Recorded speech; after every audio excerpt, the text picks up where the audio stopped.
Good afternoon, members. It is the scheduled time and we have a quorum. I call to order the meeting. Item 1, information papers issued since last meeting. We have a letter from Mr. Tony TSE on following up the report on the work of the officers of the government of the HKSAR in the mainland and also administration's response. The papers have been settled on the agenda. Item 2, legislative framework for the improving electoral arrangements, Consolidated Amendments Bill. A paper was provided by the administration. The Secretariat has also prepared a background brief.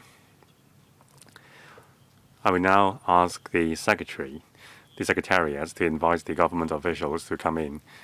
Those of you who would like to speak, please press the button now.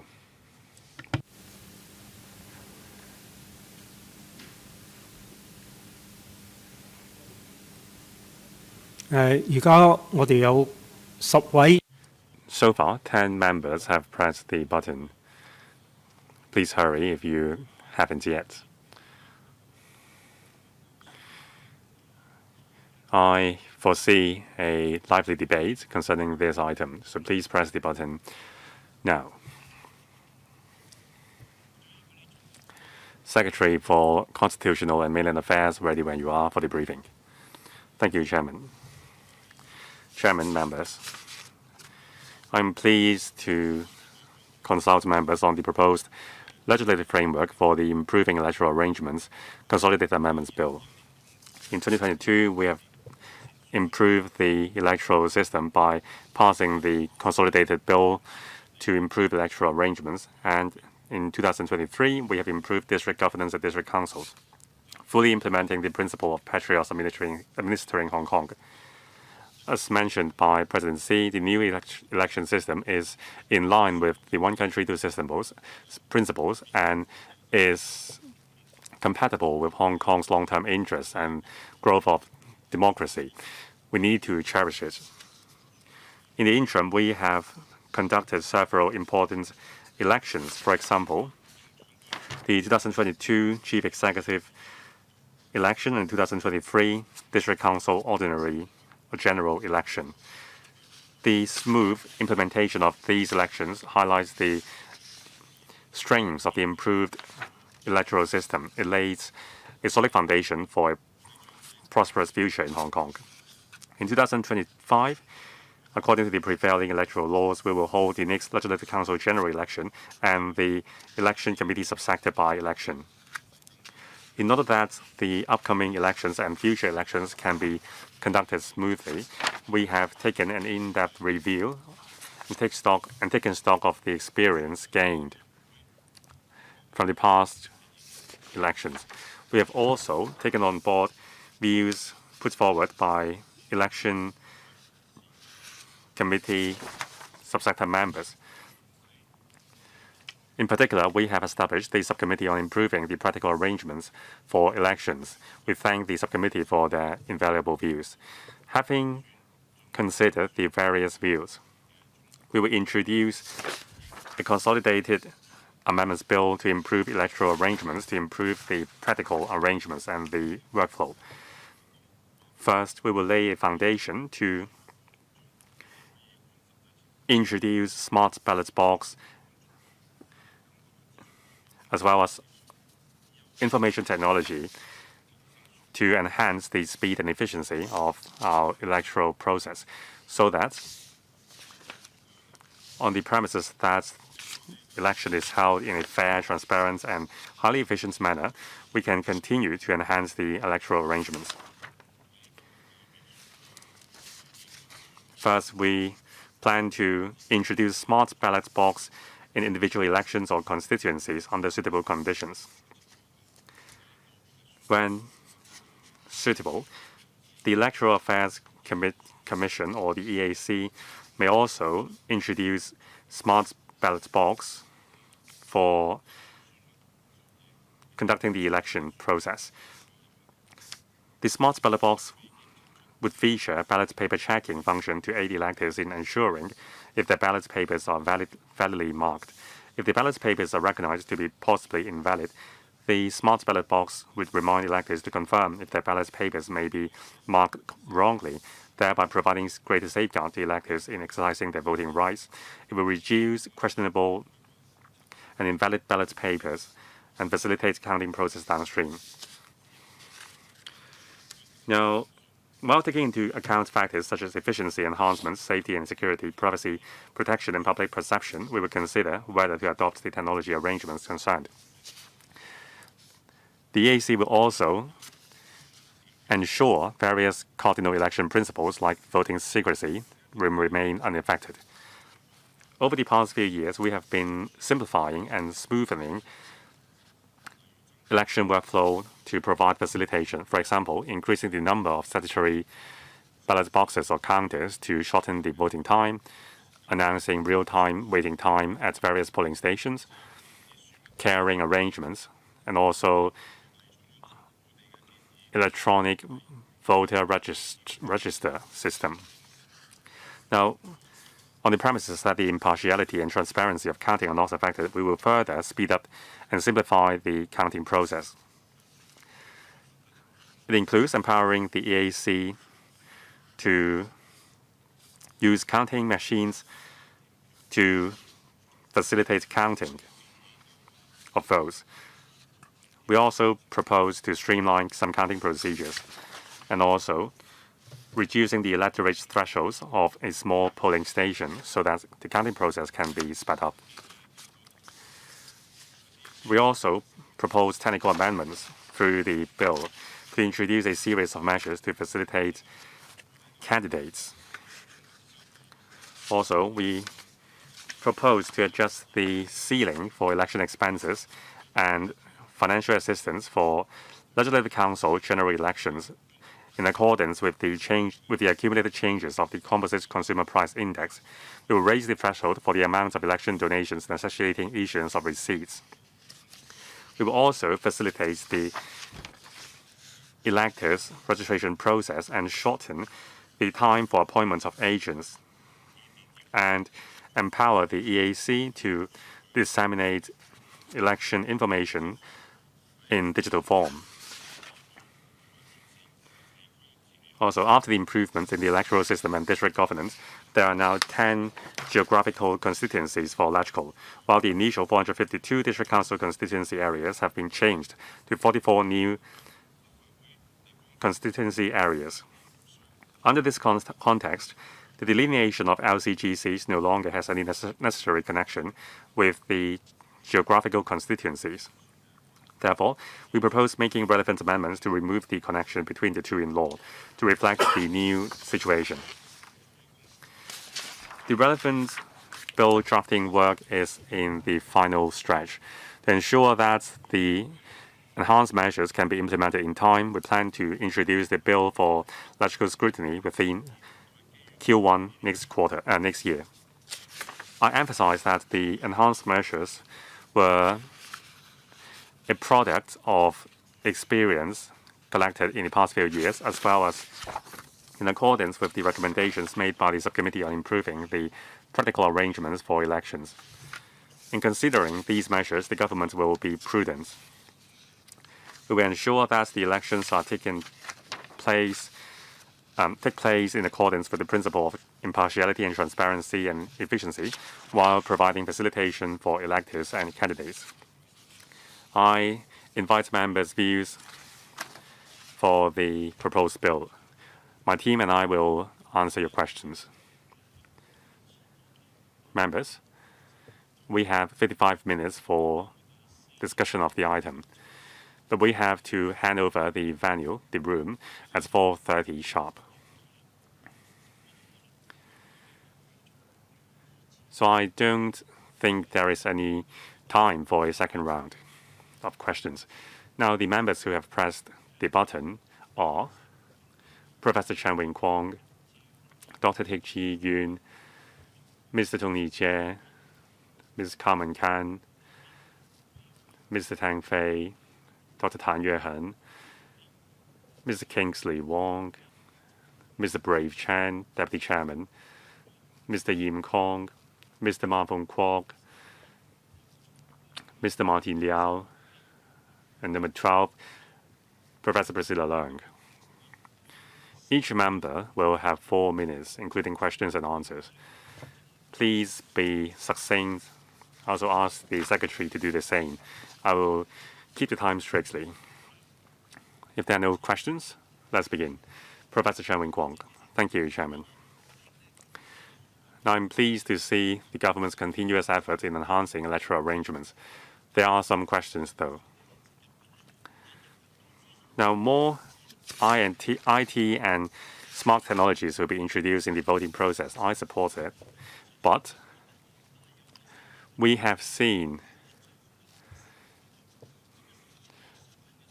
hiccups because of the faulty IT system. Now, while introducing more technologies, how can we ensure that they are reliable without any hiccups?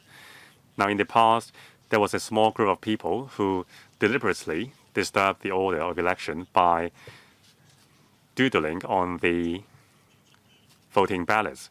Now, will the smart ballot box be able to detect these prankers? Now, how will the smart ballot box be able to identify problematic ballot papers while preserving privacy? Now, I hope the government can give us a clear explanation to avoid any doubts. Secretary, I will be brief.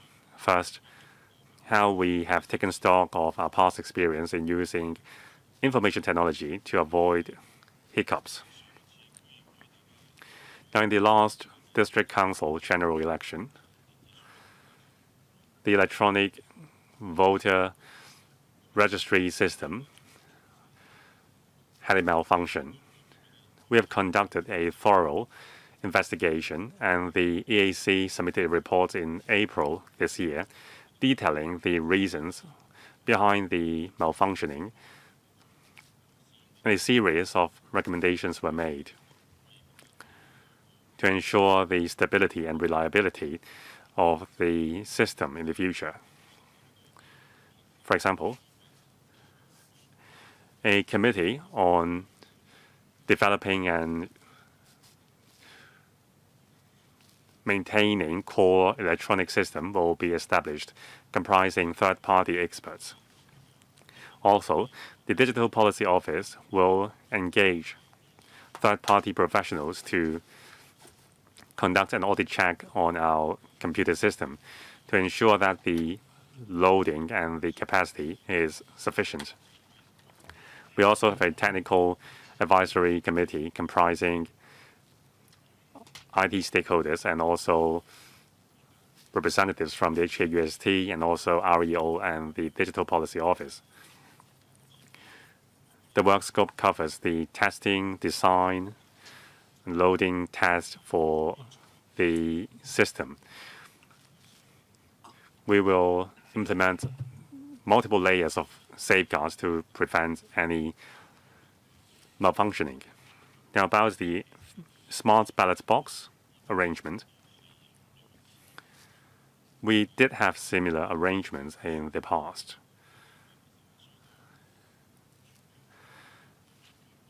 Especially when there are a large number of candidates. Prior to casting the ballot paper, there is a machine for verifying the ballot papers to ensure that the form is filled correctly. The idea is to reduce the number of invalid votes cast. Now, this function will be incorporated in the smart ballot box. Sorry, time's up, Secretary. There will be further questions, please. Now, about wrongly fill out forms or doodling, the box can detect it as well. Dr. Tay Chi-yun, thank you. The paper's purpose is to enhance the transparency and fairness and efficiency of the electoral process. I support it, but I have 3 questions. Smart ballot box, I think this is quite counterintuitive.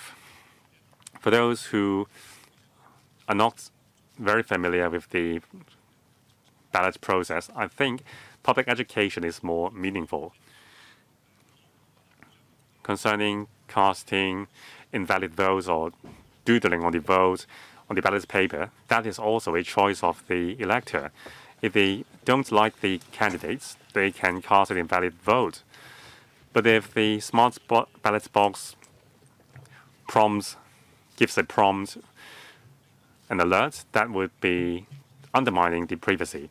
Now, if you can identify any valid votes, you can also identify whom the elector is supporting. That would undermine the privacy of the elector. Now, if the smart ballot box is used in only certain constituencies, it would be unfair as well. So public education would be much better. The arrangement would be counterintuitive. In terms of enhancing efficiency, I like the idea of vote counting machine. It would be much quicker than manual counting. But is it foolproof? If the accuracy is 100%, then we should use them. Now, actually, counting the ballot papers in district polling stations would be much more efficient. We don't have to send them to the central counting station. So can we implement this arrangement? Now, there is still one year's time before the next called ordinary election. Now, there is by-election to be conducted. There is also voters' registration and publicity. Time is running short. So what is the ballpark? What is the rough time of the next ordinary election? Concerning the ballot boxes, indeed, as has been indicated, now for the LCEC, there are 40 boxes. And many electors know that they have to fill in 40 boxes for the electoral election. However, very often it is not possible for you to take one more box or one fewer box than the required number.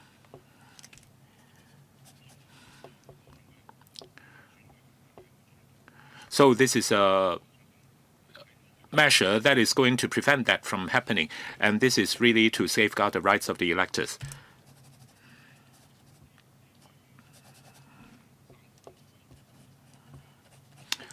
And such a method has been adopted for all three tiers of election, and it has proven to be quite effective.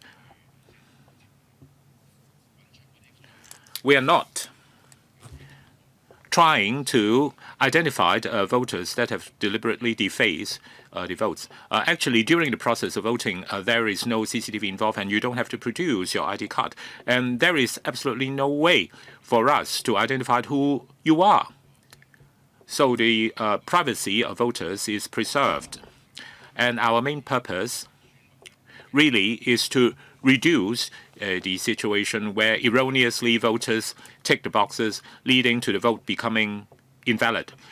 Of course, concerning counting the ballot at local election station, this is something that we definitely will consider, and also the time for commuting votes to the central counting station.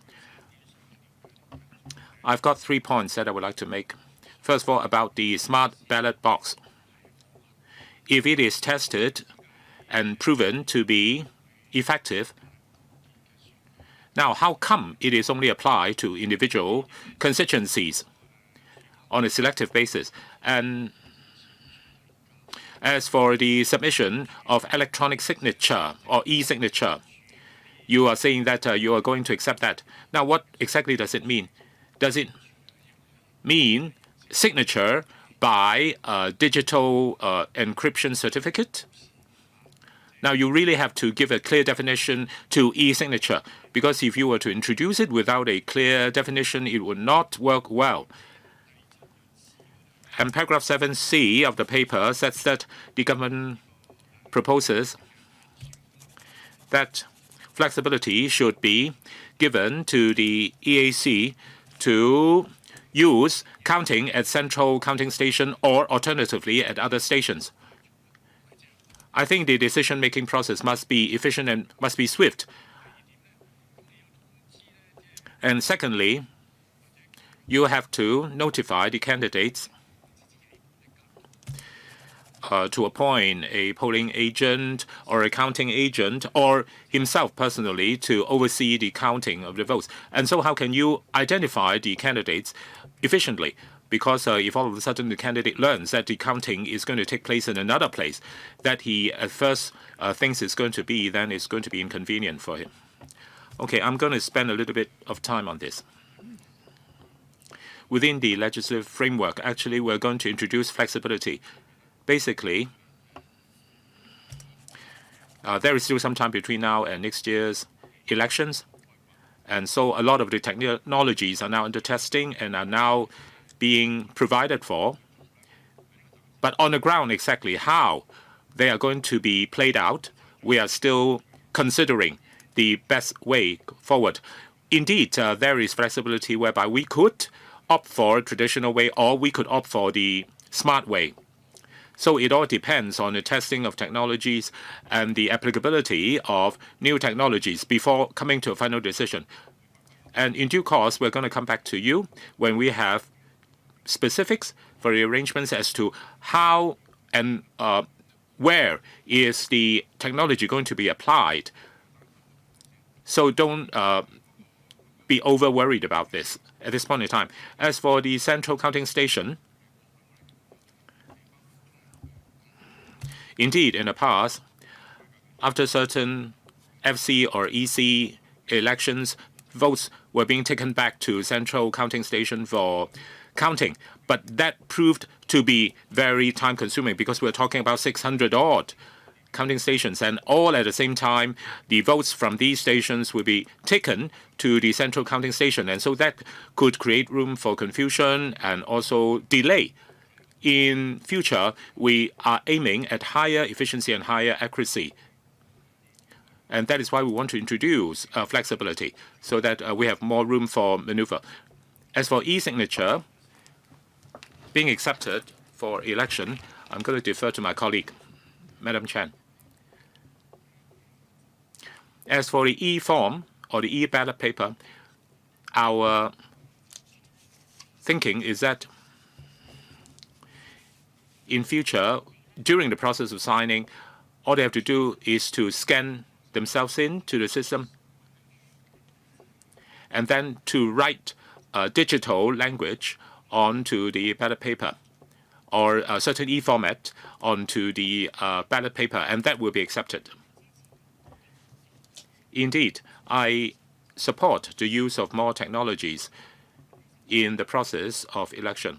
And the Secretary just now has mentioned that reports have been produced in order to address problems arising out of past DC election. Now, as for the ballot boxes, I have certain contra views to what my colleagues have said. I think using smart ballot box to remind electors as to whether the vote they cast is valid is really a form of protection for electors' rights, because we have 3 tiers of elections for electorals formation. And also there are going to be 40 boxes to be ticked, and all of them have to be ticked before the vote is valid. And I think here the smart ballot box can really help electors here, because all of a sudden there is a reminder for them to know that whether they have made unintended mistakes by taking 1 box less or 1 box more. Now, as for geographical constituency, there are 10 such GC, but it's a single vote system. However, there could be 2 candidates in a particular district constituency. So an elector may inadvertently take 2 boxes instead of 1 when he's only allowed to take 1 box. And so a reminder at this point in time would be very helpful. I think the design should be such that it is very soundly legally based and it can effectively remind the electors. So I think the legal framework should be that privacy is safeguarded while at the same time an effective reminder is also being built in. Now, what about those who maliciously trying to tamper with the votes by ticking 2 boxes deliberately? Then, of course, that is also one safeguard against that. As for the by-election, I'd like to know for the 5 constituencies, what is going to be the number of vacancies there? And exactly when are you going to prepare for the by-election so as to pave the way for the electoral general election? I'd like to thank the member for her reminder. Indeed, in specific arrangements, they are still being ironed out, and the cardinal principle, including the principle of safeguarding privacy, it indeed will be respected, and so will all the other cardinal principles. As for which constituency will benefit from such a new arrangement, we will look at the applicability and we will look at the efficacy of each method. And in any case, we're going to come back to you and to let you know our final thoughts and to hear your views before coming to a final decision. So there is still a lot of time for you to give views. As for the EC by-election, I'd like to hand the floor over to my colleague at the EAC. I just want to emphasize that the situation is still fluid because the final decision has not been made yet. As for EC by-election, at present, there are 89 vacancies that need to be filled by by-elections. And there are another 8 that will be filled by nomination.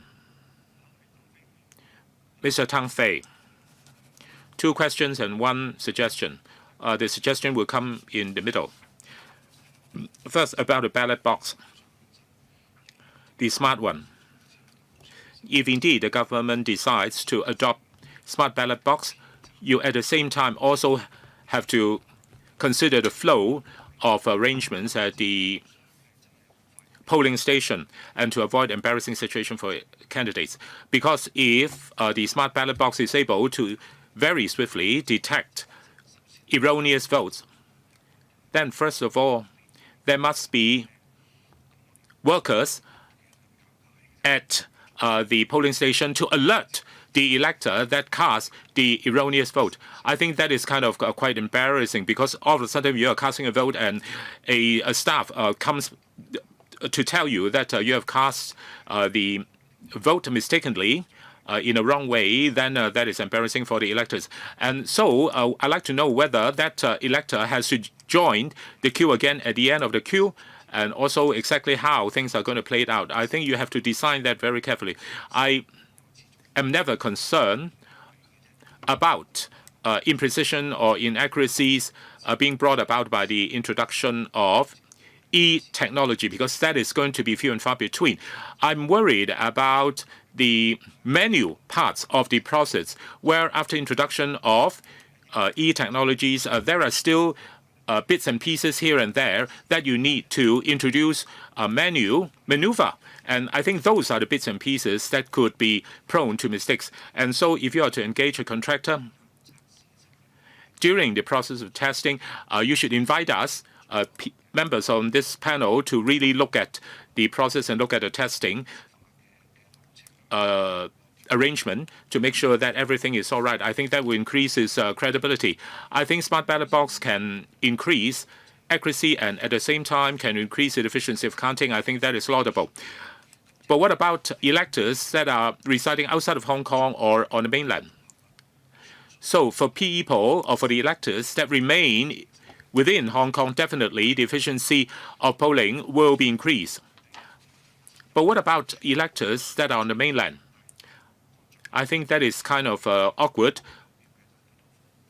because electors within Hong Kong definitely will be very efficiently casting their vote because especially during the first few hours. However, for electors outside of Hong Kong, they can only look on. Now, so do you have any special arrangements for electors on the mainland, say a special polling station in Shanghai so that the mainland electors can also come to Hong Kong? Secretary, I thank Mr. Tang Fei for his questions. First, about the design of the ballot box. We get where Mr. Tang Fei is coming from. Please rest assured. We will be mindful of the voting experience of the elected. The smart ballot box will not create embarrassment for the electors. In the election just passed, many electors liked the idea of smart ballot box. Indeed, some careless mistakes were identified by the smart ballot box, and the elector was happy that the mistakes were corrected. So we will conduct more tests on the smart ballot boxes.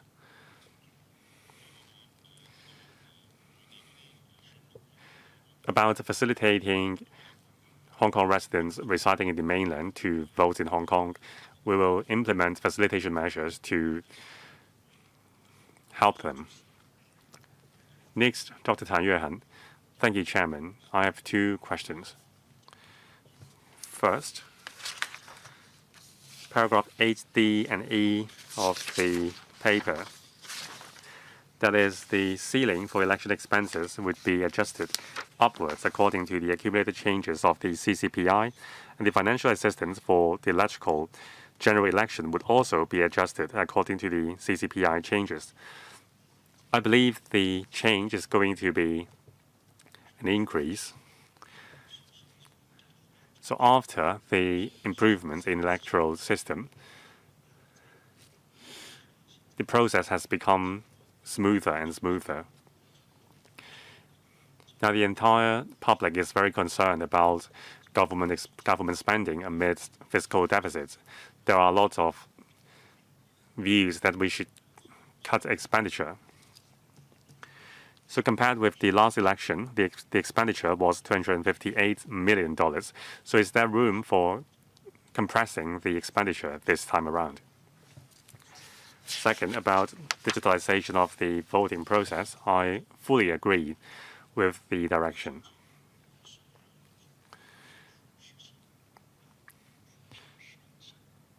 But we need to consider whether there is a general acceptance to these methods. We have an aging population. The younger generation may be very adaptive to the digitizing of the voting process, but not the elderly people. So we need to help the elderly population to become more adaptive in voting using digital technology. Is there any arrangements to help them? Secretary. Now, on Dr. Tan Yuehan's questions, first about the ceiling of election expenses. We will make adjustments according to the accumulated changes of the CCPI. That is the usual practice. We're just making suitable adjustments to keep abreast with time. Now, concerning digitalized voting, we will ensure that there are sufficient IT helpers to support electors at the polling stations.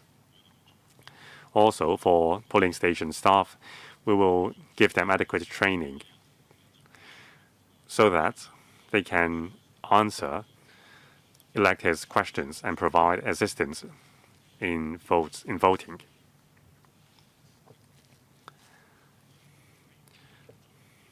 Dr. Tan, any follow-up questions?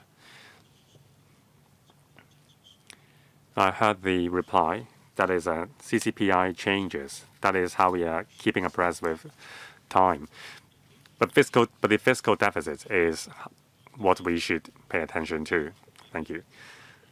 Mr. Kingsley Wong, I agree that we should introduce information technology to enhance our voting process.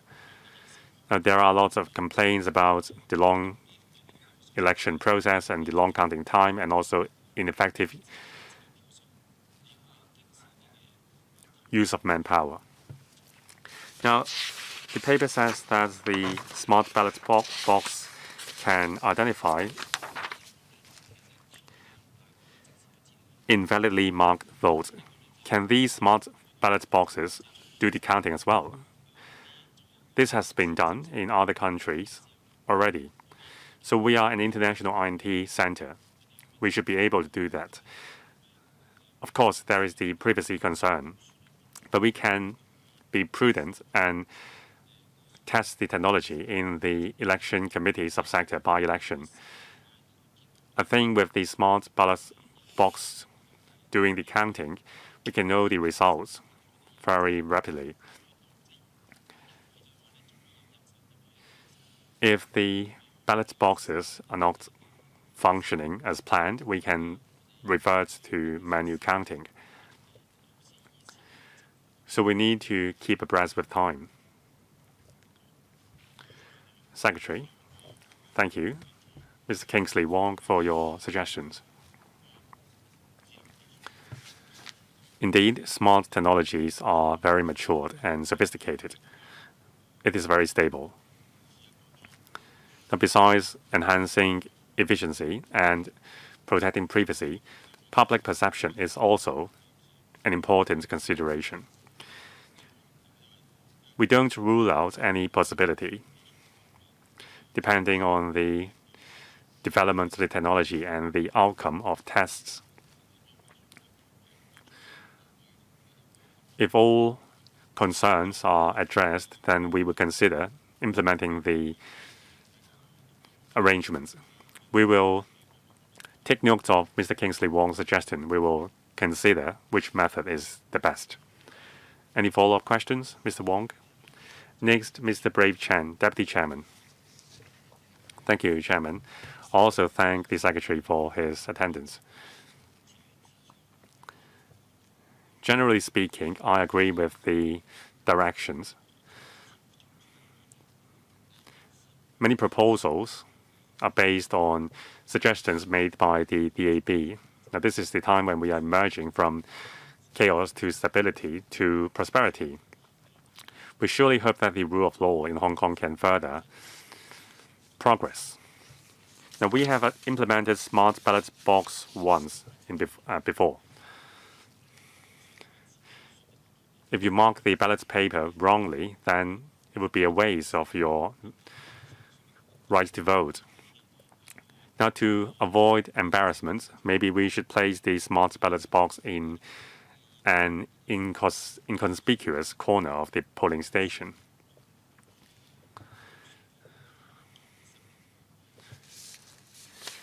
Now, in the bill,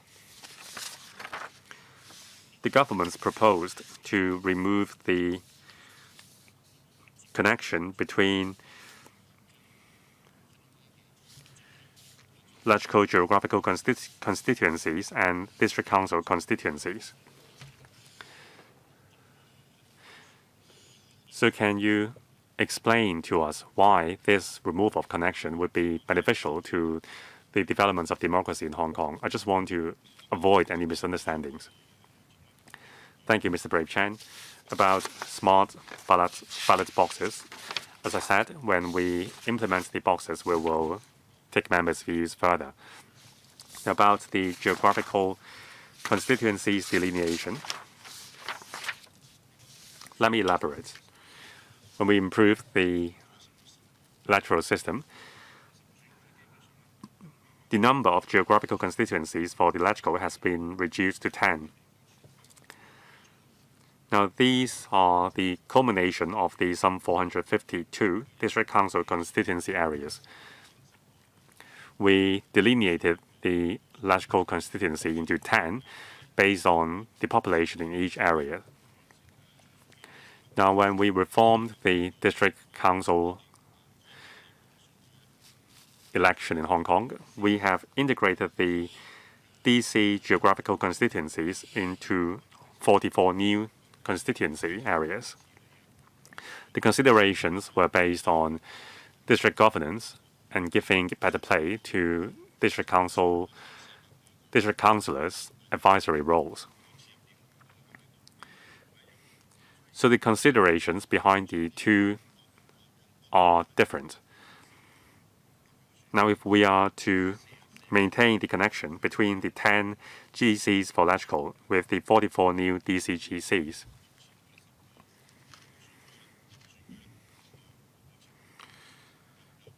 that may complicate the situation for the 10 geographical constituencies for Electoral, and that is not ideal. We are very familiar with the 10 Electoral GCs now, and we are quite familiar with the electioneering process in these constituencies. We were aware of this when we improved the district council electoral system, but we were in a hurry, so we didn't address this issue back then.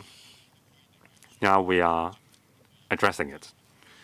Now, besides, the EAC has the responsibility to submit recommendations on the delineation of geographical constituencies to the CE.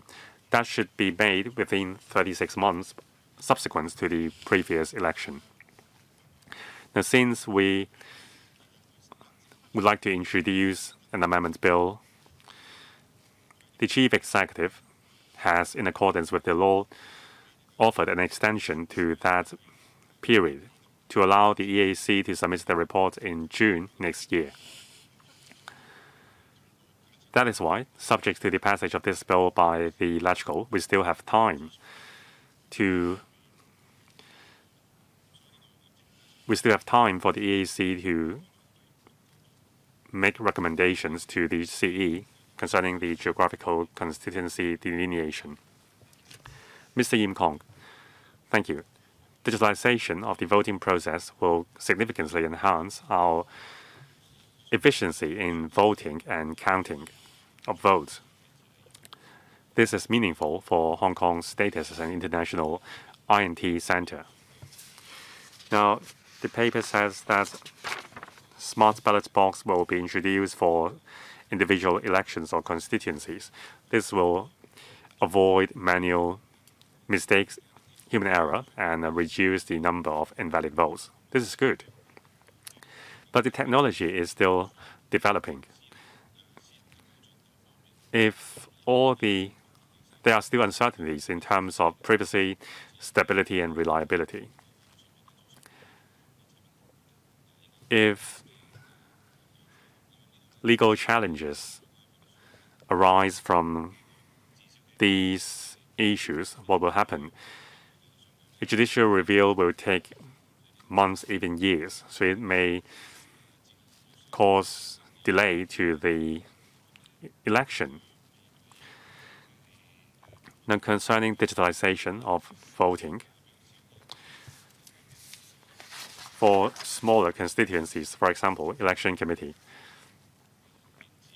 can we implement electronic voting in full? For those who are not able to come back physically to vote, they can still cast their votes online. Secretary, thank you, Chairman, and thank you, Mr. Yim Kong. On smart ballot box,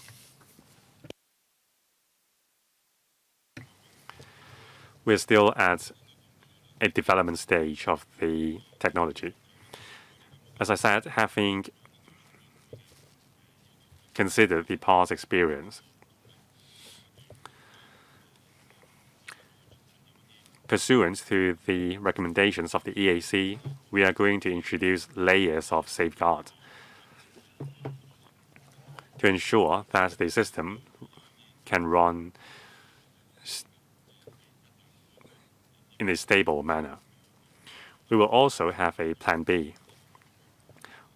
When the electronic system fails, we still have backup plans to ensure the smooth conduct of the voting process. About full electronic voting, It is still too early to say whether we will adopt this model. We will report to the panel when we have more information. We are progressing prudently and gradually. After all, elections will involve millions of citizens in Hong Kong. Stability and reliability are paramount. We will only introduce new technology when we are sure that they are safe and reliable. Mr. Ma Fong Kwok. Thank you, Chairman. Paragraph 3 of the paper says that at the end of next year, before Electoral General Election is being held, there is going to be EC by-election. Now, I've got several questions for this. I'd like to know how many vacancies are there that will be involved in the EC by-election. What I want to know is this. How much money do you estimate has to be spent for this by-election? And usually, according to the usual timetable, by 2026, the EC has to undergo another round of election for new terms of members. And if there are vacancies appearing before that, do you need also to mount additional by-election? And also, if the electoral general election is going to be the end of next year, is it still worth it to do the by-election on such a massive scale? Now, because at present there is one vacancy out of the 90 members, and I asked a written question, and it is said that the EAC has set aside funds for by-election, and the government's reply is that there are no plans at present to carry out by-election to fill the vacant posts. Now, the EC is going to go through by-election. I just want to know how come the vacancies of EC have to be filled but not electoral. Secondly, concerning e-voting and also e-counting are definitely very, very needed because Hong Kong is going down the smart path. And in many other territories and regions, e-voting and e-counting has been adopted for over a decade. And so why do we have to be so conservative here? Why is it that other people can do it, but we can't?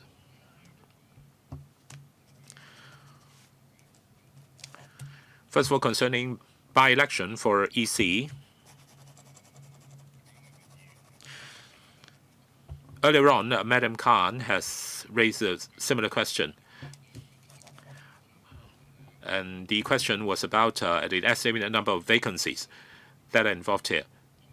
And I think the EAC has already given an answer to that already, and so I won't repeat that answer. And secondly, what is going to be the estimated budget for it? We are still doing the calculation in accordance with the electoral arrangements that will be adopted. And Mr. Ma also asked whether it's really worthwhile to do it.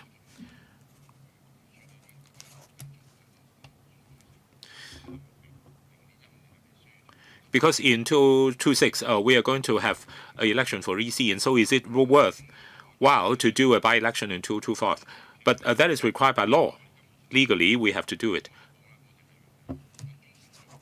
And as for e-counting and e-voting, we are trying to be measured in our approach because these elections are very important, and so we have to be very careful.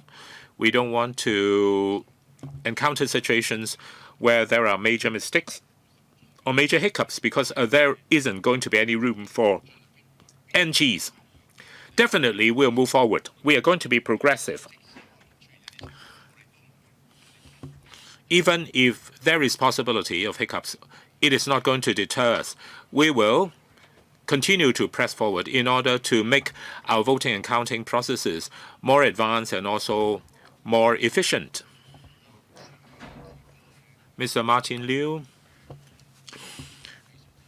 I absolutely support e-voting and e-counting.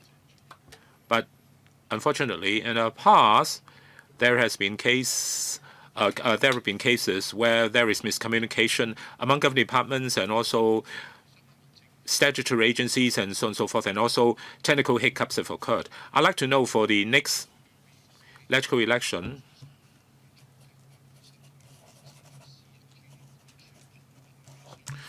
will the government enhance communication and dialogue among REO and the Privacy Commission, as well as a Digitalization Policy Office and so on and so forth, so as to plug whatever potential hiccups there could be in the new electoral arrangements so that the election process becomes more efficient and more failure-proof.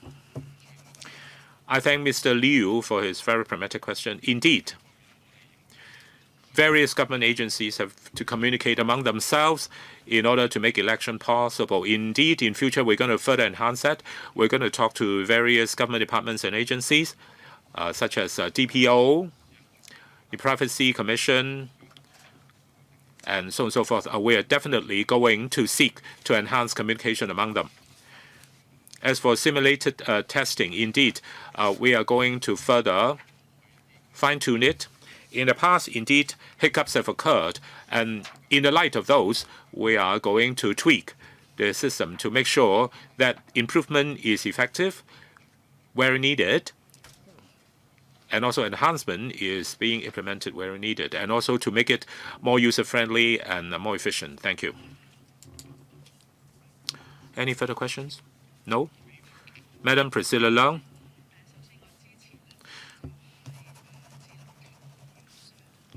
First of all, I support smart ballot box. I think this is a very important step forward, which we have to make sooner or later.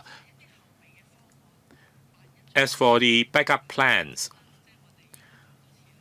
we have mentioned quite a few times, what if all of a sudden the system is down? Then you must have a manual backup system. Now, this is something that you cannot avoid. We don't know why the system can become down, whether it's because of external forces or because of its internal failures and so on and so forth. But still, you have to put it through testing, just like you need to test a new airplane. I think there is always a possibility that Hong Kong's elections process is being maliciously interfered with. Now, if indeed there is malicious interference, can you mobilize sufficient resources in order to put together a backup menu system? And there were cases where 2 or 3 weeks before past elections, Gmail as well as other social media blocked me out, and so that I couldn't communicate with my electors. Is it possible for the government to introduce an intra-email, especially for election, so that candidates can always be in touch with their electors? Because we want to stem out situations where candidates are being maliciously prevented from communicating with their electors by external forces. And also concerning the AI system that you're going to bring into use for the new electoral arrangements, do you purchase such systems from foreign countries or from our own country? Because we want to know the source of such system. Who is ultimately controlling such a system? Now, for backup system, definitely it will be in place because the elections are very, very important and there is no room for NGs. And that is why failure proof is very, very important for us. And at the same time, we have to move forward. We're going to introduce various technologies to make the process more user-friendly and more efficient. And this is something that we definitely have to do, and we have to move forward. And in this process of introducing new technology, a backup system, of course, is indispensable. And of course, that might entail mobilization of manpower resources and also tweaking arrangements and processes and so on and so forth. Now, all of these are being pondered, and in due course, when we have further specifics, we definitely will come back to you. And at the same time, we have to make sure that it's safe. We have to make sure that it's orderly. And if there are external forces that seek to maliciously interfere with the election, we definitely will communicate very intensively with the DPO in order to prevent those from taking effect. As for informing candidates of the relevant arrangements, indeed, the legislation empowers the EAC to electronically inform electors as to the latest electoral arrangements. In the past, a lot of suggestions have been made that we should go down the electronic route for this purpose, especially for environmental protection purpose. I'd like to know whether the platform or the backup or the back-end servers actually is within our control, or is it controlled by any foreign entities? We're considering it. A lot of questions have been raised concerning the SBB, the smart ballot box, and there have raised issues concerning privacy, possible embarrassment to electors. In past elections, there have been cases where the number of ballot cabinets outnumber ballot boxes, and that's why electors had to, after casting their vote, take their votes outside of the ballot cabinets to put them in ballot boxes. If indeed a smart ballot box is being introduced, then there is always a possibility that the elector that has made the mistake definitely will hold up the queue for voting, and so that would cause confusion and that would cause delay. And the Secretary has mentioned many times that reading machines have been provided at the last electoral election for EAC members to screen the ballots to make sure that all 40 boxes have been ticked. So my question is, are you going to have only one smart ballot box that has screening purpose and function, or is it that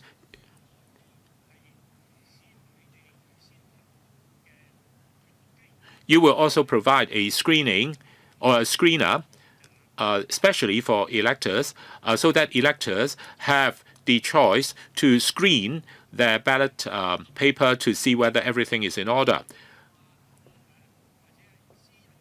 Now, if that is being done, then there could be the possibility of privacy issues being avoided, and also embarrassment being avoided, and also queues being held up being avoided. Indeed, Chairman, I thank you for your pragmatic question and also comments. In this regard, our bottom line is not to identify electors that have cast a wrong vote and thereby embarrassing them. No. We are just trying to further fine-tune the votes counting mechanism so that electors can cast their votes more accurately and more efficiently. And so please don't try to read something that is really not our original intent into this system. That is not our original intent. As for the specific arrangements, specific flow, as I said, they are being considered, and when a decision is being made or final recommendation is being made, we definitely will come back to you, and we definitely will take all of your views that are being given today into consideration very carefully. And when we finalize our recommendation, we definitely will come back to you for briefing. That concludes the first round of questions. Only one member asked for a second round of question. I will accommodate Dr. Dick Chi-yun's question, and then I will conclude discussion on this item. Dr. Dick. Thank you, Chairman, for dealing with this issue with a very effective approach. Now, following up on my previous question, is there a timetable yet for the next legislative general election? Secretary. At present, we still don't have a timetable yet. In accordance with the legislative requirements and the actual conditions, we will work out a timetable with the EAC and communicate the timetable soon. We need to move quickly because the electioneering campaign will take more than 1 year, so please be quick. That concludes the second item. I thank the Secretary and his team for answering our questions. Moving on, item 3, briefing by the Chairperson of the Equal Opportunities Commission on promoting the mainstreaming of universal design in the community. With the Secretariat, please invite the government officials and the Chairperson of the EOC to come in. Members who would like to ask questions, please press the button.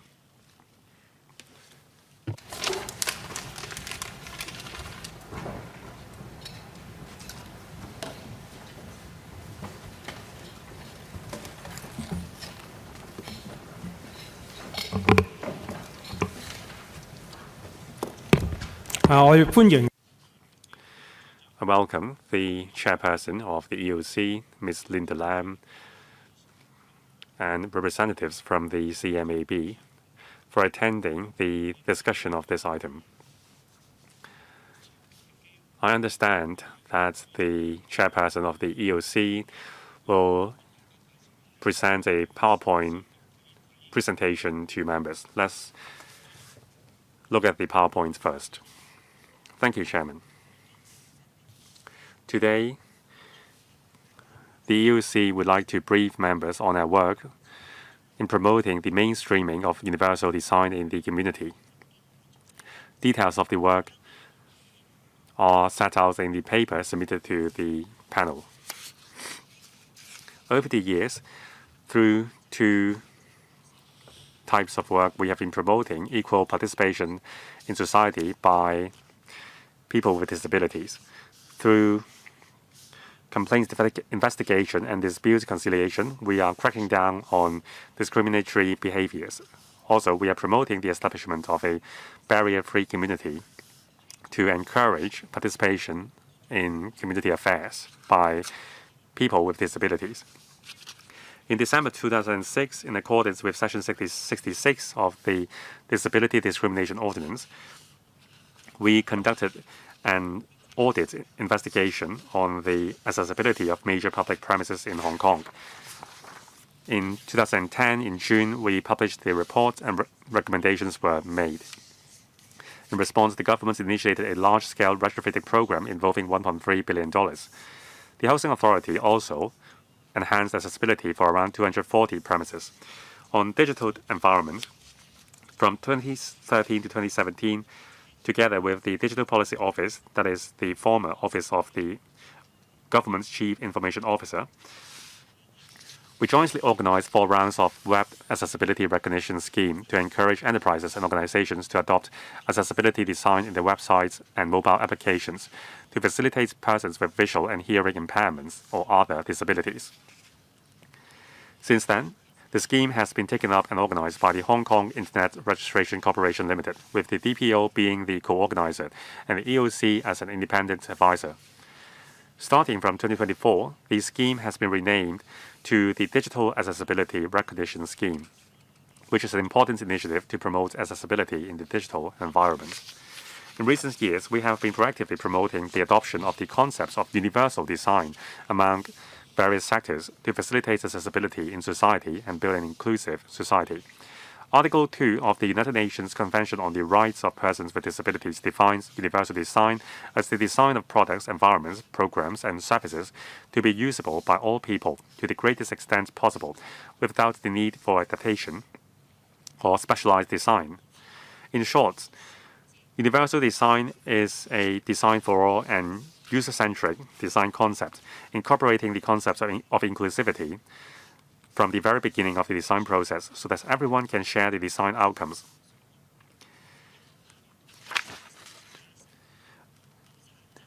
The needs of all people, including elderly, pregnant women, and children, can share the design outcomes without being labeled or distinguished according to their disabilities. Now, the universal design emphasizes the shared use of community facilities and services by everyone. The underlying concept incorporates the values of diversity, inclusion, respect, and care. It is more comprehensive than barrier-free design. With the rapid aging of Hong Kong's population, the EOC encourages all sectors to adopt and mainstream universal design when developing projects, to integrate the concepts of universal design into the social environment, making it a mainstream design approach.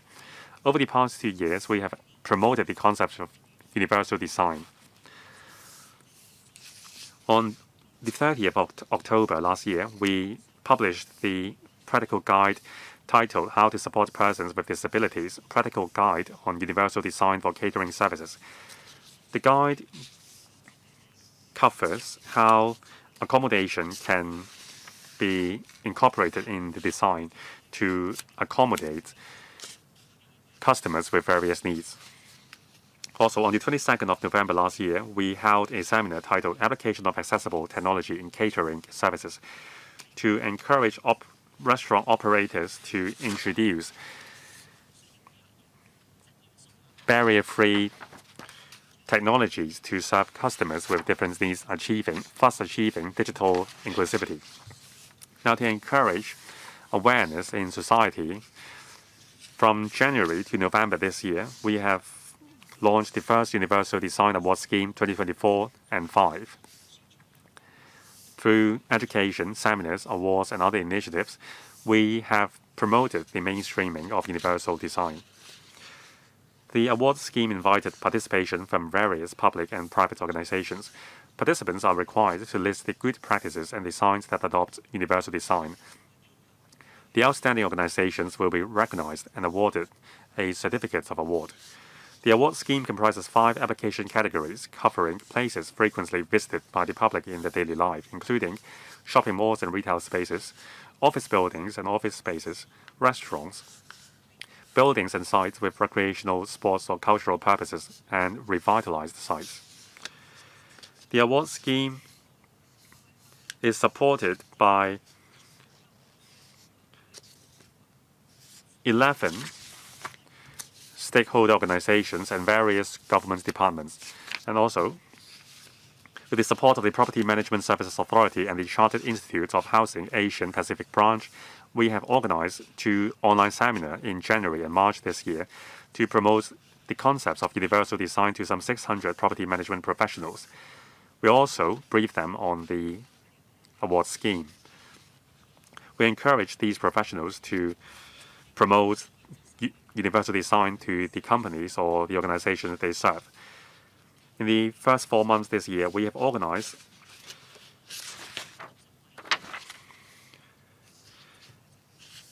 4 briefing sessions to further promote the concepts and applicability of the universal design, attracting 160 participants. The award scheme attracted applications from 270 premises, including premises from the government departments, public bodies, private companies, and tertiary education institutions, and 13 non-governmental organizations. 11 premises received Special Recognition Award, 120 premises received Gold Award, 133 premises received Silver Award, 13 received Bronze Award, and 4 obtained the Certificate of Merit. Also, to encourage organizations which are not eligible for the award scheme, we have launched the Universal Accessibility Pledge, allowing these premises to commit to creating an inclusive environment. The pledge received a total of 107 applications covering 290 premises. Through the Universal Design Award Scheme, we have raised awareness among the public and private organizations about the concept and how to apply universal design in built environments and other settings. Those demonstrating outstanding performances in adopting universal design have also shared good practices for creating inclusive environments and encouraged other organizations to emulate, mobilizing various sectors in society to participate in improving accessibility in Hong Kong.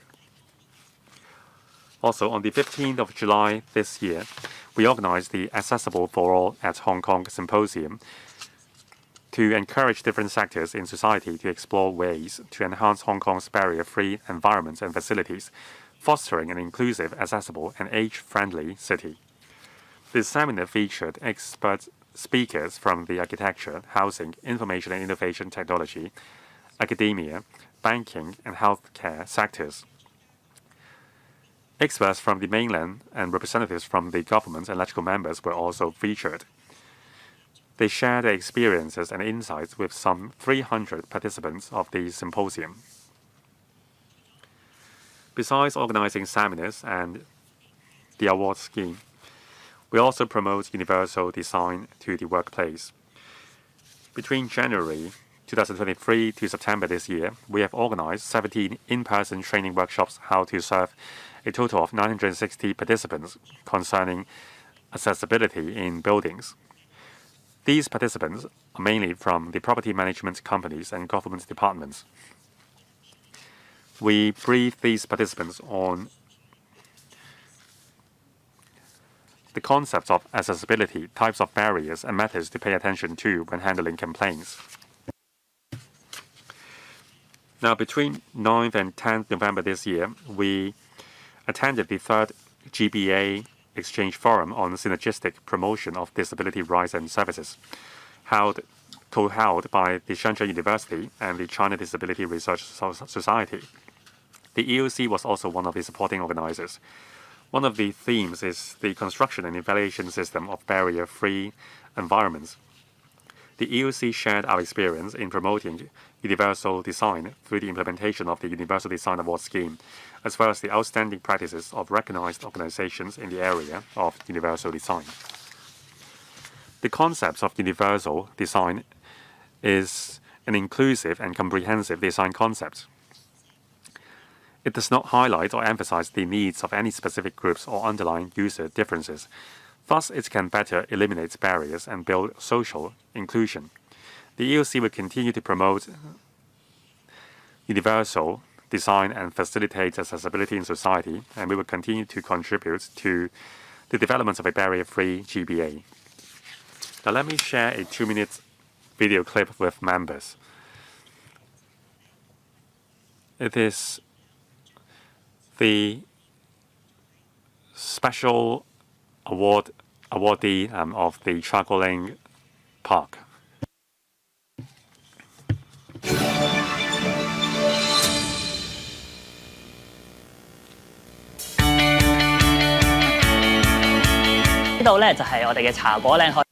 This is the Charcoal Lane Promenade Park.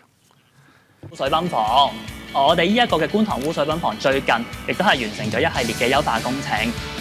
同時，我哋亦都為咗響應政府所倡議嘅一地多用嘅政策，咁所以咧，我哋就喺觀塘污水泵房嘅上蓋打造咗一個綠化嘅園景平台，為我哋高密度市區嘅居民咧，可以提供咗一個寶貴嘅公共空間，等佢哋可以隨時嚟到呢一個空間嚟到盡情咁玩樂同埋休憩。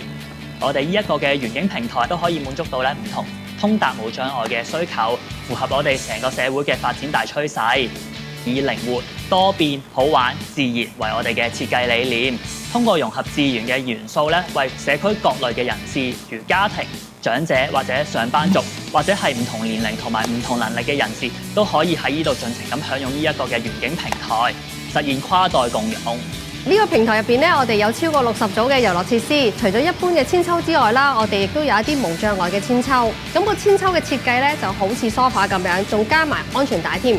可以等到輪椅使用者啦、背部、頸部或者腰椎需要特別保護嘅細路仔咧，都可以一齊上個千秋嗰度享受下打千秋嘅樂趣。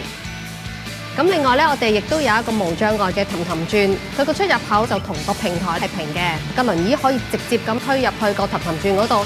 咁佢嘅照顧者同埋同行嘅人士咧，都可以一齊喺個氹氹轉嗰度玩嘅。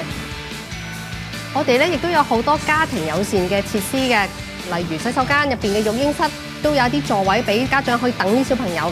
另外咧，我哋亦都喺個平台上設計咗大量嘅斜道，適合輪椅使用者同埋推住 BB 車嘅家長咧，都可以用我哋嘅車道去到每一個遊戲區入邊，亦都可以好近咁樣睇住維港嘅景色。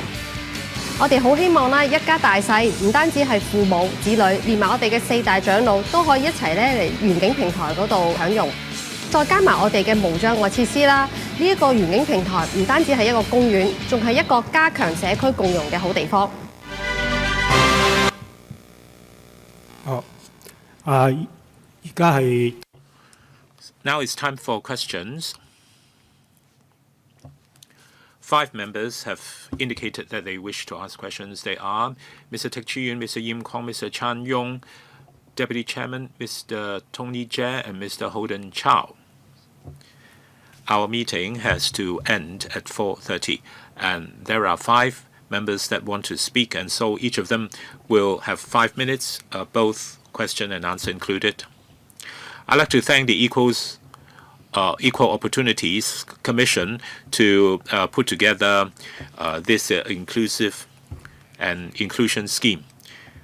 But this is really more conceptual than anything else. I think publicity and education is also about concepts. I think the action plan really is inadequate. Chairman, yesterday we participated in the NGO activity and we push wheelchair users around and test out our community to see whether the facilities are barrier-free enough. And we don't know whether the next bus actually is equipped with wheelchair facilities. And say after 5 minutes the bus arrives, still it could be one that is not equipped with wheelchair facilities. So that is not ideal. I have a suggestion.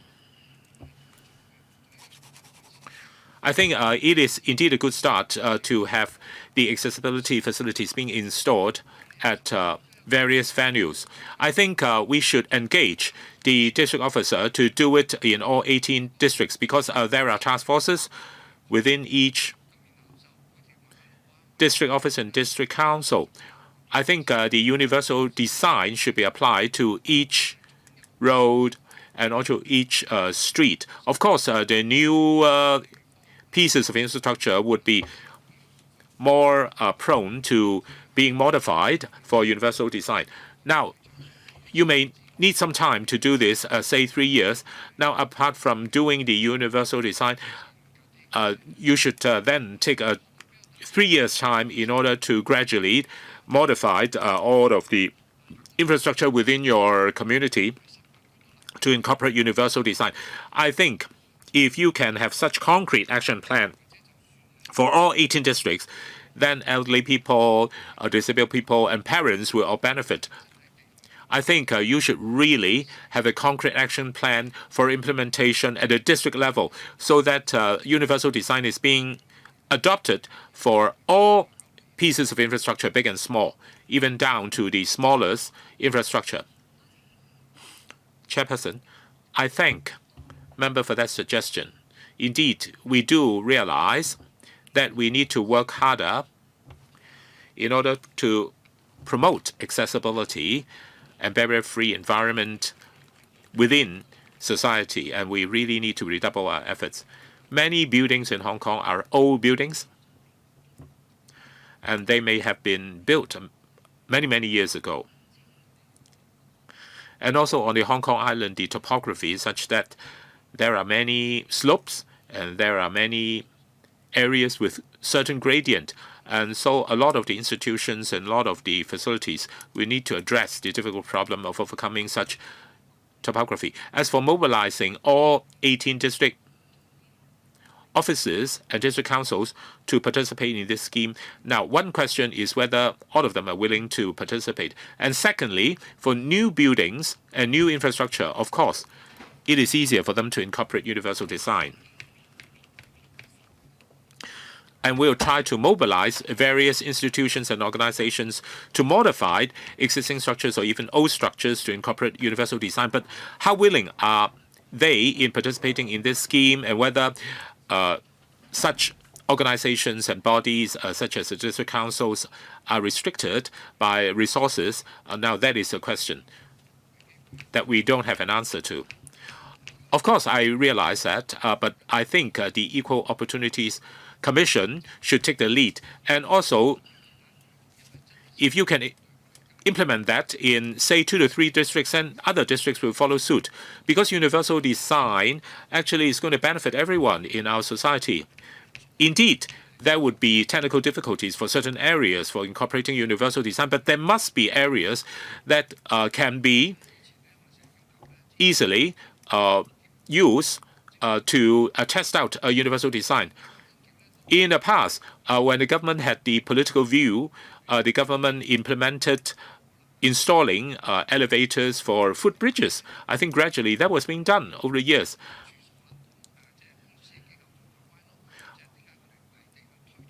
I think you already are going to roll out a universal design for public facilities and also community facilities. Then why don't also do it at the district level? If you can mobilize 1 or 2 districts to start doing it, then other districts can follow suit.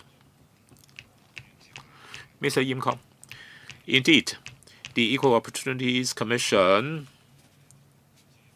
is going to make implementing universal design for public facilities its major objective for 2024 and 2026. I really appreciate that. I think the addition of elevators to footbridges already immensely improve accessibility by disabled people. But public facilities and many commercial facilities are not yet barrier-free. It is definitely within today's technology to install infrared sensors. I'd like to know whether the Equal Opportunities Commission is going to roll out guidelines so that infrared sensors will be installed at all elevators and ingress and egress points at public facilities and commercial facilities so as to facilitate ingress and egress by disabled people. This is question number 1. Question number 2 is, on October 23rd, 2023, the government has come up with a general implementation guideline or a code of practice for implementation of universal design for catering facilities. Now, several days ago, it was reported in the media that a eating establishment actually has been suspected of discriminating a wheelchair user and ended up refusing to provide service for such a wheelchair user. And this has attracted a lot of public concern. I'd like to know whether you have followed up on that, and if so, what is the outcome? Chairperson, I thank Mr. Yim for his question. First of all, concerning automatic door armed with infrared sensor, last year, after the Universal Design Code of Practice has been rolled out, and concept is being incorporated to promote the introduction of infrared sensor for ingress and egress points by restaurants. Indeed, many restaurants have got auto doors. Now, the code of practice in question is only for reference. It is a recommendation for implementation by the industry. Exactly how is it going to be implemented? What kind of auto door is it going to be? Is it going to be an auto door that is permanently open, or is it going to be activated by movement, or is it going to be activated by infrared sensors? So each restaurant has to decide on its own as to which options will be adopted. because it depends on their own limitations, it depends on their own configurations and so on and so forth, and resources that they have. So last year, we already rolled out the recommendation guidelines for incorporation of a universal design. Now, accessibility, door options are more than one. Infrared sensor is only one of them. And so exactly which approach they adopt really should be left to the individual restaurants. As for what happened in November, which is expected to be an event of discrimination, indeed, it has come to our attention. And the restaurant in question and the alleged victim actually have been in dialogue over social media. And the restaurant very swiftly and very rationally has already made an apology. And the alleged victim actually has received that quite well. We are not seeking to punish any particular restaurant, and the alleged victim, the wheelchair user in question, also is saying that he's not seeking to punish the restaurant. He's just trying to make barrier-free concept more readily accepted in Hong Kong. And indeed, after making the apology, the restaurant has agreed to very swiftly introduce improvement. And having noted out of this, we have contacted the restaurant very quickly, and we have provided training for the staff at the restaurant and also the manager, and also we talked to them as to how best to lay out their seats to make it more barrier-free. And apart from this particular restaurant, we do realize that some of the workers within the catering industry are not yet sensitive towards the needs of disabled people. And that is why we are in touch with the Catering Industry Staff Association to see how training for staff can be enhanced. And in November, we have put together a seminar for that purpose. And there are other seminars and symposiums that will be in due course implemented and executed for training up staff in the catering industry in order to raise their awareness as to the needs of disabled people. Mr. Chen Yong, when it comes to inclusion of disabled people in our community, our impression is that Hong Kong is already ahead of many other territories and regions. And of course, EOC has done a lot here, and the community has also made a lot of efforts. We understand that there is the accessibility seminar, and over 300 participants have taken part. I'm sure a lot of good recommendations have come out of such a seminar. I'd like to know whether there are any good recommendations that came out of the seminar that are worthy to be pursued.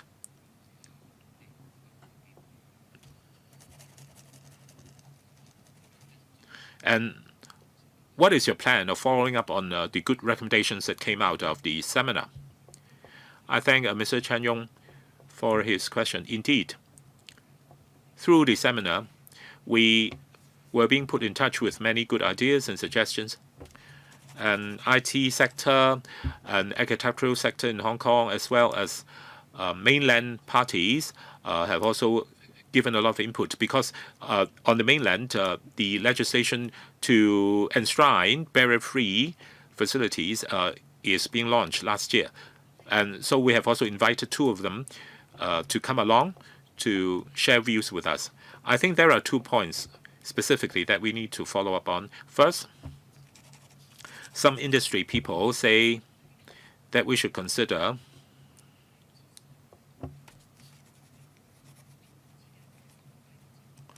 providing accreditation for the degree of universal design that is being adopted for a particular building. If indeed resources permit, we will do it. Because last year, we have already put together the universal design recognition scheme in order to give incentive to the relevant parties to adopt universal design. And at the seminar, there was a speaker that said that we should carry out on-the-spot accreditation or on-the-spot verification in order to really grade the degree of universal design being adopted for a particular building. But of course, that is subject to resources. Say whether it's transport, whether it's a private residential court, or whether it's a restaurant. Indeed, if resources permit, we will think about doing that for such individual facilities. As for digital accessibility, we have done this for a number of years. We still feel that we have not done enough, and we believe that we should do more in this regard. Internally, we are studying this, and after data is generated by our studies, we will know where to focus our efforts in order to roll out e-barrier-free environment. Just a point in supplement. The users themselves, that is the persons with disabilities, know what is best for them. Now, if we can have a ranking for them to rank which shopping mall they think is the most accessible, then that would be very useful. It will encourage more establishments or premises to follow suit. That may be the most effective use of your resources. Thank you. Next, Mr. Tony TSE. Thank you, Chairman.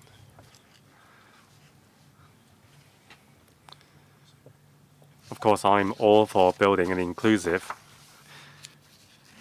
and diverse culture in society. I applaud the EUC for its efforts in promoting the concepts of universal design. I'm particularly interested in elderly-friendly premises.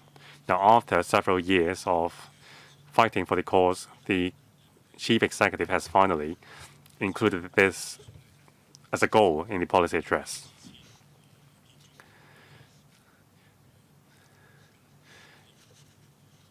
Now, for the communal or public areas of existing premises,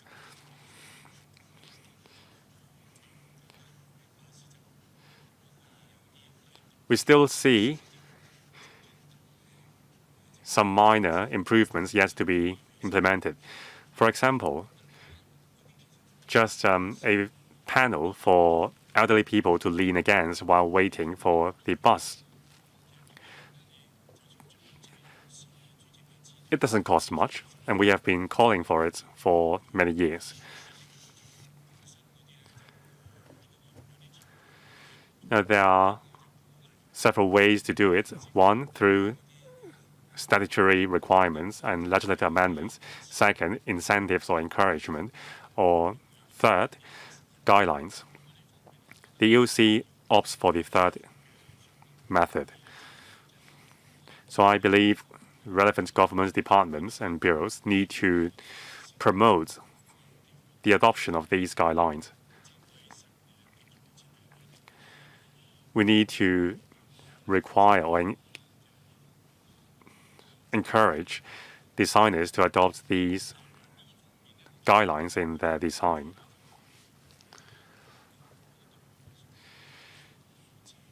On the other hand, roads in Hong Kong, especially those on the Hong Kong Island, usually come with a gradient.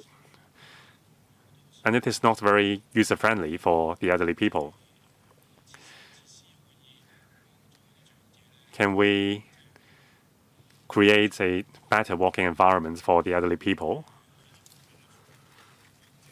For example, providing handrails along the pavement for elderly people to use.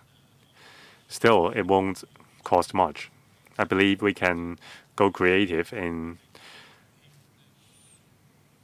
universal design. So the highways department should be tasked to improve the design of existing pavements.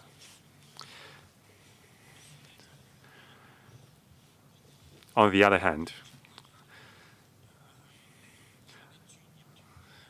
I want to praise the EOC for involving professional institutions, for example, the real estate sector and some 10,000 real estate practitioners. They can play a huge role in convincing the property owners to adopt universal design.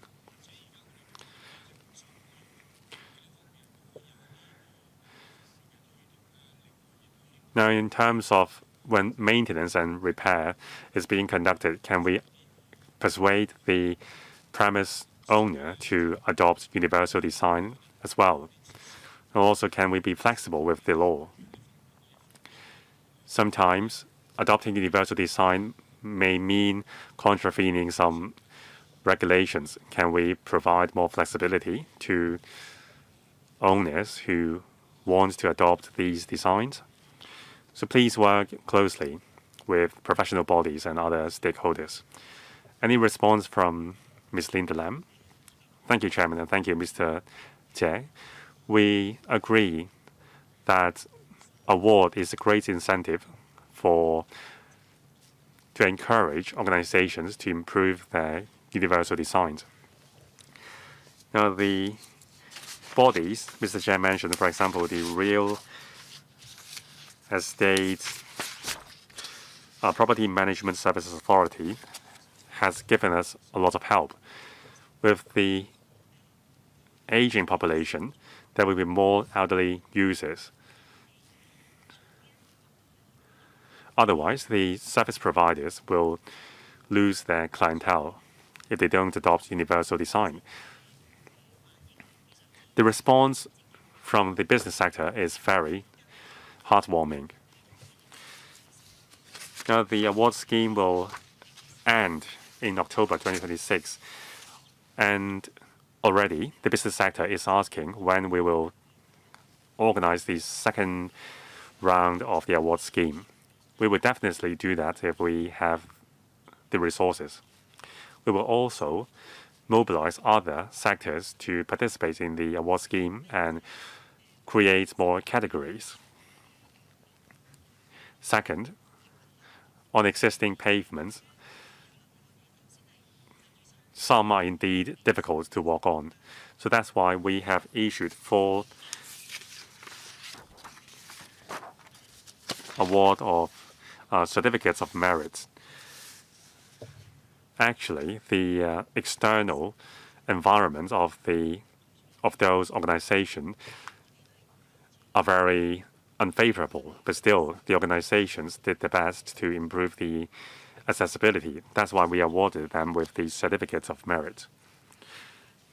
So we hope that stakeholders in society will embrace more innovation to improve the accessibility in Hong Kong. Mr. Holden Chow, thank you. As an ex-EOC member, I applaud the EOC's efforts in promoting a barrier-free environment and improving the living environment for PWDs. Now, also speaking as an ex-EOC member, here's my 2 cents. Just last month, I submitted an oral question on accessibility issue for the wheelchair-bound. In older housing estates, this problem is not so prominent in newer housing estates. However, in older ones,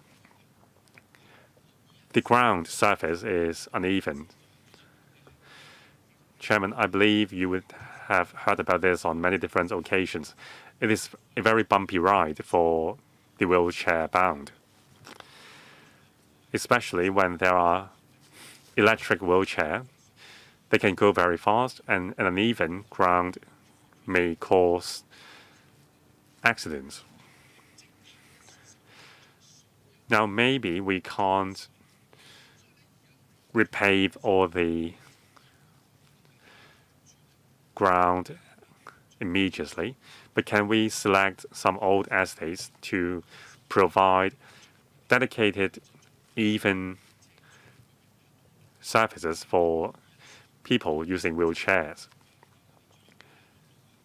so that they can choose these as safer routes. I do see such facilities in newer public housing estates, but not in the older ones. Since the government is trying to improve happiness of PRH tenants, this is what we should do. Now, for older housing estates like Yaoi Estate in Chunmun, the top floor is not accessible by lifts. For example, the lifts can only go up to the 17th floor, but not the 18th floor, the top floor. That is because of the old design of buildings. Now, because of that, nothing can be done. But what about elderly people or the wheelchair-bound living on the 18th floor? Even a flight of stairs would be very harsh on elderly people with walking difficulties. They can apply for another flat, but that takes time. So can the government help us to install a wheelchair ramp between the top floor and the last floor with escalator or elevator service? Now, I'm pleased to hear the report from Mr. Linda Lam, but I just want to suggest on what we can do even more. Ms. Linda Lam. Thank you, Chairman. Thank you, Mr. Holden Chow, for your questions. Indeed, there's still places where there is a lack of accessibility. That's why we do receive complaints on the lack of accessibility to some premises. And besides public education, another major area of our work is to investigate complaints. Upon receipt of complaints, we would approach the premises and conduct an investigation. We usually encourage conciliation and rectification. For example, provision of a ramp to improve accessibility. Now, concerning smooth surface in public housing estates for wheelchairs, I know the Housing Authority is applying the latest standard. They are improving the older housing estates, but I don't have the information right now. Next, Ms. Nixie Lam. Thank you, Chairman. I was in another meeting upstairs, but I have seen the video clip you played just now because the issue of design of playground is very close to my heart. Now, if young children are familiar with the presence of people with disability since a young age, that would go a long way. So I applaud the design of the promenade park. There should be similar elements in other playgrounds for education purpose. There should even be description next to the facilities to educate the children using the playground. Now about transport. We have an aging population. For singleton elderly people, they are not very willing to go out. One reason being that our transportation system is extremely efficient. Just look at our escalators. Our escalators are the fastest in the world, but it would be very dangerous for elderly people. Now, they may choose to take an elevator. However, the speed of our elevator doors closing and opening are also faster than other places. So for elderly people and the wheelchair-bound, it is an obstacle for them. They don't want to trouble others to put a ramp for them, to put out a ramp for them. So I've talked to the taxi and the bus industries concerning this issue. Now, the taxi industry has deployed vehicles accessible by people with disabilities. However, they are still reluctant to go far away from their homes. So at public transport interchange, the space is long. So can we allow taxis with wheelchair to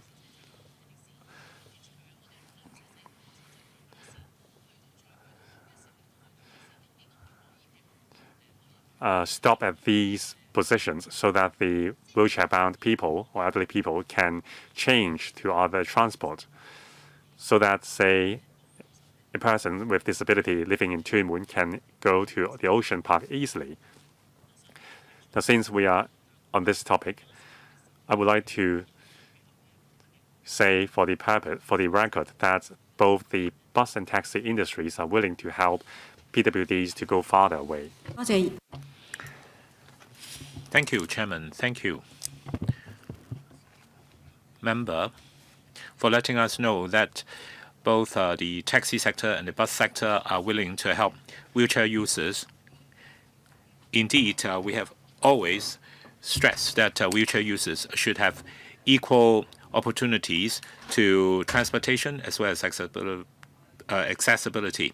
Of course, community organizations or social service organizations have been providing services for wheelchair users to facilitate their commute. And indeed, per your suggestion, we are going to get in touch with the industry in order to gauge the feasibility of your suggestion. Actually, every year we provide around 10 seminars for Transport Department so that the transport industry would know how their workers can really help wheelchair users in using their transports. Finally, Mr. Kaman Khan. Concerning mainstreaming the adoption of universal design, maybe this is something that a lot of members of the public are not familiar with. Now, how is a universal design different from barrier-free design? I think paragraph 8 says very clearly the difference. Barrier-free is for disabled people, but for universal design, it is one step better. It is for everyone. And the universal design is such that different categories of people's needs will be taken into consideration. I have looked at the Housing Department's Happy Building design. Indeed, they have also adopted the universal design element. Certain facilities are friendly to all users of all ages, of all categories. But at present, such facilities are not sufficient in number. I'd like to know when EOC writes up civil report or runs its analysis, can you urge the government to take the lead? Now, say for the Justice Department, now if Justice Department is to be involved in mediation,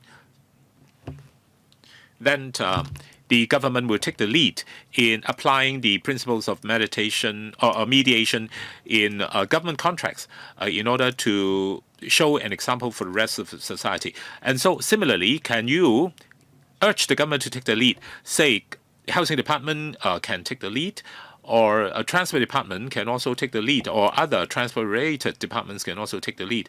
And also concerning incentive for the commerce and industry sector, when promoting universal design for benefit of catering industry, indeed, you have put together a lot of illustrations and drawings and so on and so forth.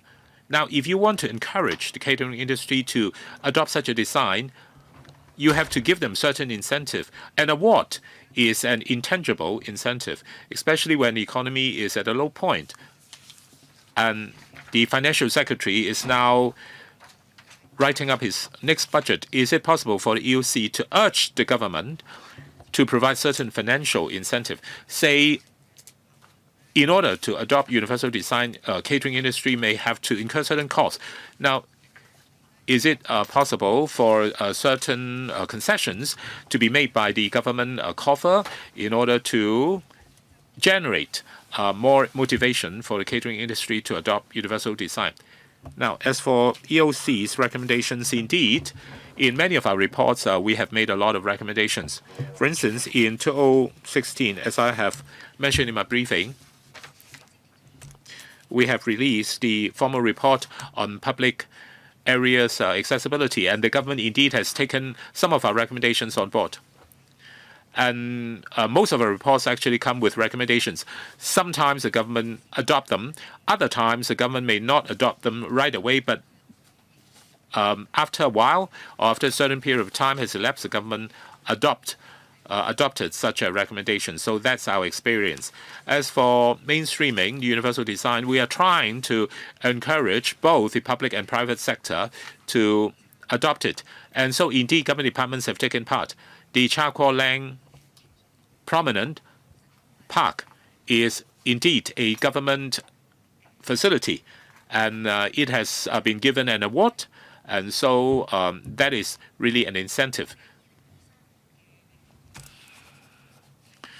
In 2022 and 2023 policy address, mention was being made that the buildings department design code should be updated in order to incorporate universal design principles. We know that the buildings department is still in the process of reviewing the design code. And after it is being completed, then universal design principles will be incorporated. And also, it is being made legally binding. And the design code has legally binding effect. And we believe that this indeed is very important. As for the business sector, we are now going by way of providing incentive. We want to explain to the business sector that the elderly people's category as well as disabled people's category actually are very large catchment groups for their business. If they exclude them from their business operation, then it's their pockets that are going to lose out. So we want to inculcate this in the minds of the catering industry and the business sector in general. And also, this may be good for the recruitment drive because young people tend to be drawn to organizations or companies that provide universal design to benefit underprivileged groups. So we are working along these lines in order to encourage the private sector to adopt universal design. Deputy Secretary, you've got something to add? Different members have mentioned commute needs by disadvantaged groups. I just want to add a few words.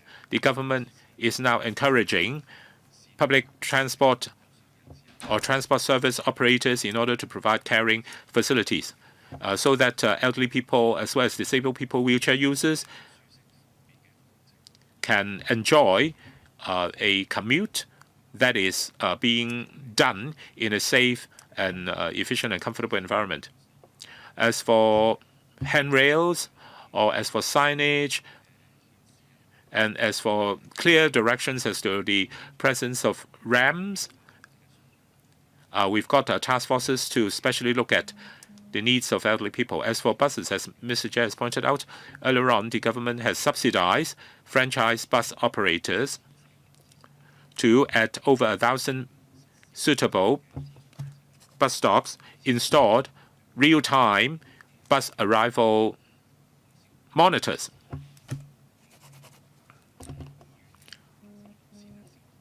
As for minibus routes, we are now requiring minibuses that are operating to and from hospitals and medical facilities to provide movable ramps at their minibuses in order to facilitate members of the public that need them. Maybe it would be best if you can also consider coaches.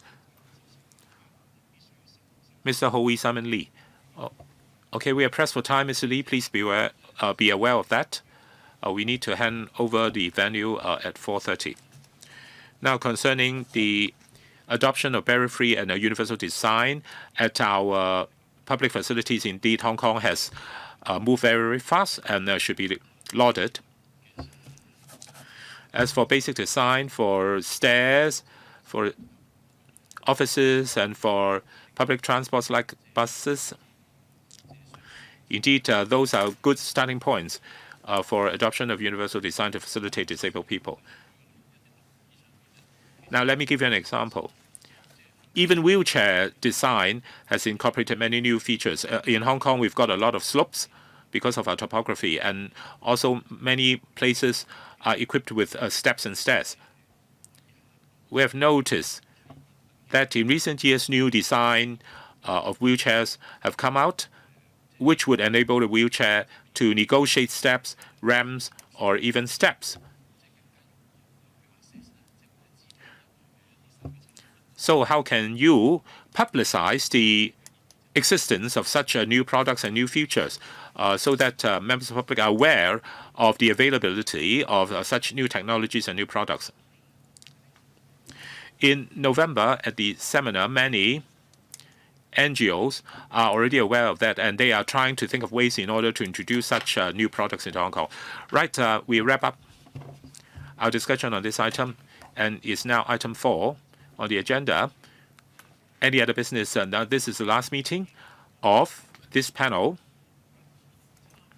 within this legislative year, and I'd like to thank members for participating very constructively and very intensively in discussing items that are being raised at our panel.